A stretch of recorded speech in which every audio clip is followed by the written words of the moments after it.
সবার পছন্দের একটি গান। এই গানটা আমার অনেক ভালো লাগে। আপনাদেরও ভালো লাগবে। প্লিজ আপনারা শুনুন।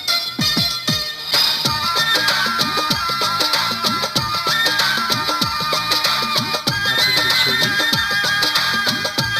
সেই গান।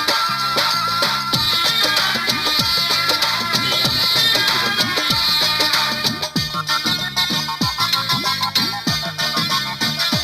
সোনা